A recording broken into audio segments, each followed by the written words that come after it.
In Finland, there is an old, but still inhabited yellow apartment situated in a small city near an important railroad. Almost all of the people living there are over 70 years old, and in fact, it seems that younger people simply won't stay there for longer than a year. If you live there, you will soon notice several unusual things. In the basement, the text, "Turn on the light, turn off the light when you leave," is written next to every light switch. It's unusual to remind somebody of something so obvious, but here it is of critical importance. People who forget something in the basement never return to pick it up.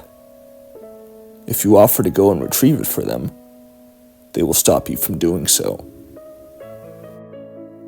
There is one door there, between some storage doors that has no number on it.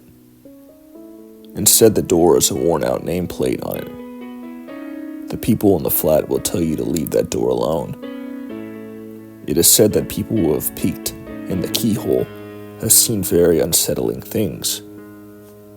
The wires and pipes in the basement look amazingly old, yet still the house has perfectly functioning water, electricity, and phone lines. The laundry room, which is in the basement, must be reserved if you want to use it.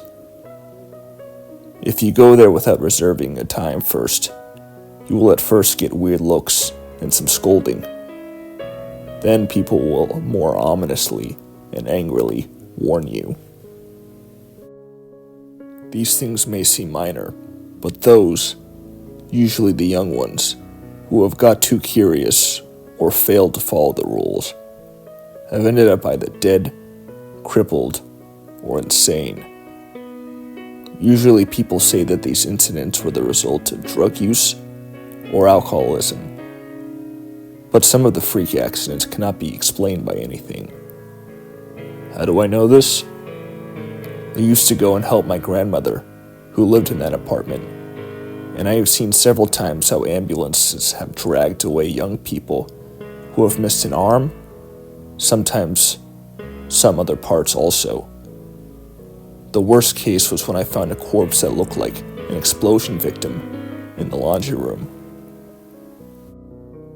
His guts were spattered all around the room, and his left arm was sitting on top of the washing machine. Before her death, my grandmother told me that she knows what's behind these incidents. After the Second World War, there was a shortage of apartments, and one war veteran who had lost his left arm was given a rudimentary room in the basement for no cost if he would help people do the laundry and help the janitor. He did, but eventually someone insulted him one way or another. The veteran killed that youngster, and eventually himself. Ever since his spirit has been there, harshly punishing those who failed to follow the rules of his home. After telling this, she told me that I should never ever return to the apartment, as I knew too much. As I left the apartment for the last time, I could see the figure of an old man, missing his left arm, staring at me, reflected on the large glass panel on the door to the stairway.